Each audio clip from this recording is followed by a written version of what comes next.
प्यारे बच्चों, हिंदी की कक्षा में आप सभी प्यारे बच्चों का स्वागत है।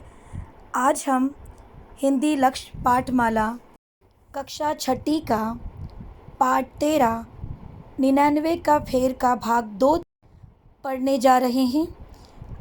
अपना वीडियो शुरू करने से पहले मैं हमेशा की तरह आप सभी प्यारे बच्चों से निवेदन करती हूँ कि आप मेरे चैनल को ज़रूर सब्सक्राइब कीजिए, मेरे वीडियोस को लाइक और शेयर कीजिए, बेल आइकन को प्रेस कीजिए जिससे आपको मेरे वीडियोस की नोटिफिकेशन मिलते रहेंगे। आप सभी का बहुत बहुत धन्यवाद अपने प्रेम और सहयोग के लिए। तो आइए हम अपना पाठ शुरू करते हैं। पाठ 13 99 का फेर भाग 2। यह क्या अजूबा है, शोभा ने मन ही मन कहा। जाने इस घर में क्या हो गया। इन लोगों को अपने काम से मिनट भर भी फुर्सत नहीं। इसके अलावा दोनों बड़े चिंतित दिखाई पड़ते हैं। लगता है कि यह लोग ज़्यादा से ज़्यादा पैसे कमाना चाहते हैं। उसने इस अजीब बदलाव की बात अपने पति को बताई। क्या वजह है कि यह लोग अब एक भी पैसा खर्च नहीं करते? उसने रामू से पूछा। और रात दिन चटाइयाँ बुनकर क्यों बेचते रहते हैं? मुझे कहाँ से पता होगा? उसके पति ने उत्तर दिया। अच्छा होगा कि तुम स्वयं जाकर अपनी पड़ोसन से पूछ लो। जब शोभा से न रहा गया तो वह इस रहस्य का पता लगाने चीरू के घर जा पहुंची। उस समय चीरू चटाई बनाने में व्यस्त थी। शोभा को घर आया देखकर वो उठ खड़ी हुई और उसके बैठने के लिए एक आसन बिछाकर फिर काम में लग गई। शोभा से बातें करते समय भी उसका काम बंद नहीं हुआ। कुछ देर तक तो दोनों इधर उधर की बातें करती रहीं, कभी अपने दोस्तों की, कभी रिश्तेदारों की और कभी गांव की। फिर बातों ही बातों में शोभा ने चुपके से अपना वह प्रश्न पूछा जो उसे इतने दिनों से परेशान किए हुए था। यह सब क्या हो रहा है चीरू? उसने कहा। क्या दामू को आजकल काम की तंगी हो रही है? अरे नहीं, चीरू ने उत्तर दिया। भगवान की कृपा से उन्हें काफ़ी काम मिल जाता है, लेकिन मैं तो देख रही हूँ कि अब कोई भी चीज़ पहले जैसी नहीं है। शोभा ने कहा। समझ में नहीं आता कि तुमने आजकल मछली और गोश्त पकाना क्यों बंद कर दिया, गाना बजाना क्यों बंद कर दिया, दिन भर चटाइयाँ बुनती रहती हो और न जाने इतनी परेशान क्यों दिखाई देती हो। कोई खास बात नहीं है, चीरू ने उत्तर दिया। बस यूँ समझ लो कि अब हमारे रहने का ढंग बदल गया है। उसने आगे कहा। हमें कोई परेशानी नहीं है। तुम चाहती हो तो मैं तुम्हें असली बात बताए देती हूँ, लेकिन किसी से नहीं कहना। प्यारे बच्चों, पाठ के इस भाग में शोभा को बहुत अचंभा हो रहा है कि दामू और चीरू के जीवन में इतना बड़ा परिवर्तन कैसे आया। वह देख रही हैं कि दोनों पति पत्नी दिन रात काम में लगे हुए हैं, चिंतित दिखाई देते हैं। और पहले जहाँ वह हंसते गाते थे और अपने जीवन को बहुत अच्छे से गुजारते थे, अब सब कुछ बदला हुआ दिखाई दे रहा है। इस अजीब बदलाव के बारे में उसने अपने पति से पूछा। पति का उत्तर था कि मुझे कैसे पता होगा, तुम खुद ही जाकर अपने पड़ोसन से ये बात पूछ लो। अपने पति से यह उत्तर सुनकर शोभा से ना रहा गया और वह इस रहस्य को जानने के लिए, इस राज को जानने के लिए कि दामू और चीरू के जीवन में यह बदलाव क्यों आया है, वह उनके घर चली गई।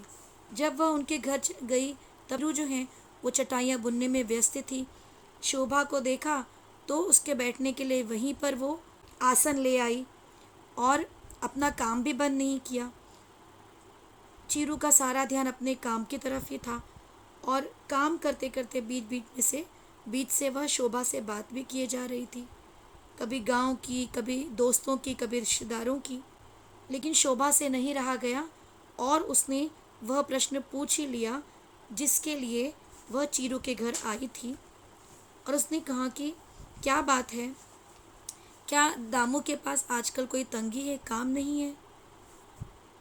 चीरू ने उत्तर दिया, नहीं, भगवान की कृपा से बहुत काम मिल रहा है। शोभा पूछती है कि फिर क्या वजह है, क्या कारण है कि मैं तुम्हारे जीवन में एक बहुत बड़ा बदलाव देख रही हूँ। शोभा कहती है कि आजकल ना तुम्हारे घर मछली बनती है, ना गोश्त पकने की खुशबू आती है। गाना बजाना बंद हो गया है, सारा दिन तुम चटाइयाँ ही बुनती रहती हो और परेशान सी लगती हो, क्या कोई ख़ास बात है? इस पर चीरू ने उत्तर दिया कि नहीं, बस तुम ये समझ लो हमारे रहने सहने का ढंग बदल गया है, चिंता की परेशानी की कोई बात नहीं है। लेकिन फिर भी तुम अगर जानना चाहती हो तो मैं तुम्हें बता देती हूँ, लेकिन तुम किसी और से कुछ मत कहना। आइए पाठ का अगला भाग पढ़ते हैं। 2-3 हफ्ते की बात है, मेरे पति काम से घर लौट रहे थे। उनके पास अपनी रोज़ की कमाई का 1.5 रुपया था, लेकिन जैसे ही वे घर के दरवाजे पर पहुँचे तो उन्हें सीढ़ी पर एक छोटी सफ़ेद थैली मिली। उसके भीतर खनखनाहट हो रही थी।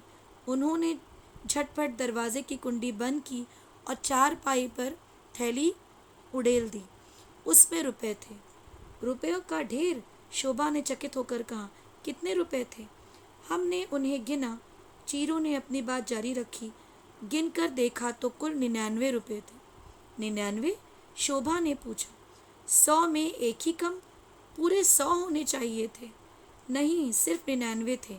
हमने बड़ी सावधानी से कई बार गिना, मगर वे कुल 99 थे। 99 ही रहे। फिर शोभा ने पूछा। हमने सोचा कि कैसे अफसोस की बात है, पूरे 100 नहीं बल्कि सिर्फ 99 ही हैं। तब मेरे पति ने अपनी मजदूरी का 1 रुपया निकाला और 100 पूरे कर दिए। अब हमारे पास सिर्फ 8 आने बचे थे। मुझे दूसरे दिन का खर्च 8 ही आने से चलाना पड़ा था। ओहो, शोभा ने कहा।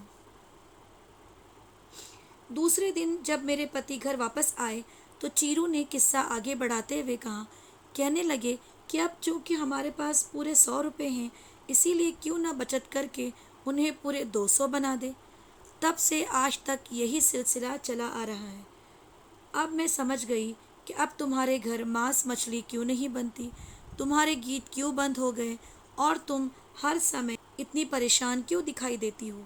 मैं यह भी समझ गई कि तुम रात दिन चटाइयाँ क्यों बुनती रहती हो। यह 99 के फेर का ही जादू है जिसने सब कुछ बदल दिया है। बच्चों, चीरू अपनी बात जो है, अपना रहस्य, अपना राज शोभा को बताने लगती हैं कि 2-3 हफ्ते पहले दामू जब काम से घर लौट रहा था तब उसके पास उसकी कमाई का केवल 1.5 रुपया था। लेकिन जैसे ही दरवाजे पर पहुंचा उसने देखा कि सीढ़ी पर एक छोटी सी सफ़ेद थैली पड़ी हुई है और उसमें भीतर आकर दरवाज़ा बंद किया, चारपाई पर पैसे उंडेल लिए तो उसमें बहुत सारे ढेर सारे रुपए थे।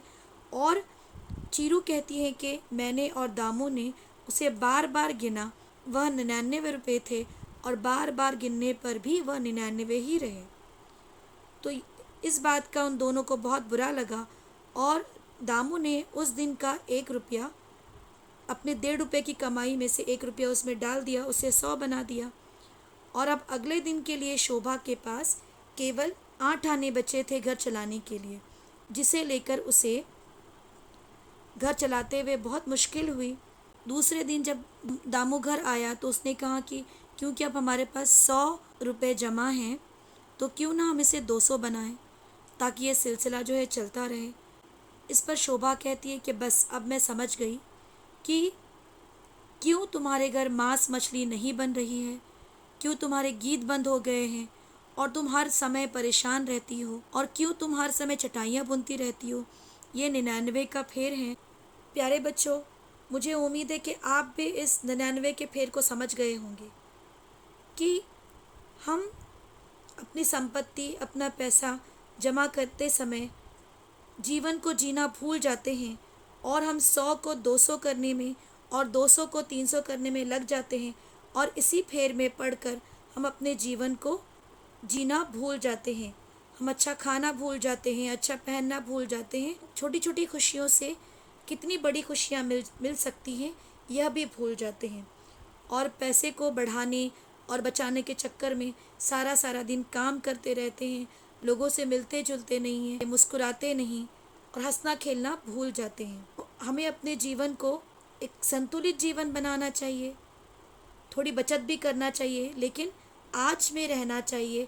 आज के जीवन को, आज के दिन को हमें जीना चाहिए क्योंकि जीवन जो है बहुत छोटा होता है बच्चों, और बहुत छोटी छोटी खुशियों में भी हमें बहुत बड़ी बड़ी खुशियाँ मिल सकती हैं और मिलती हैं। इसलिए मेरी पूरी आशा है, अभी आपके सामने आपका पूरा भविष्य पड़ा है, आप ऐसा जीवन बिताइए, एक संतुलित जीवन बिताइए जिसमें आप छोटी छोटी बातों में अपनी खुशियाँ भी ढूंढें और थोड़ी बहुत बचत भी किया करें। आइए बच्चों, इस पाठ के शब्दार्थ और बहुविकल्पी प्रश्न देखते हैं। किफ़ायत, बचत, ताज्जुब, आश्चर्य, ठाठ, शान, फिजूल, बेकार, बेफिक्री, बिना फिक्र के, नदारत, गायब, मुहावरा 99 का फेर, धन बढ़ाने का लोभ होना, कौड़ी कौड़ी दांत से पकड़ना, कंजूसी से खर्च करना। बहुविकल्पी प्रश्नों के सही उत्तर पर सही का निशान लगाइए। यह कहानी कहाँ की है? केरल। शोभा कौन थी? रामू की पत्नी। चीरू दिन भर क्या बुनती थी? चटाइयाँ। दामू किस चक्कर में पड़ गया था? 99 के फेर में। रुपए की थैली किसने रखी होगी? रामू ने। धन्यवाद।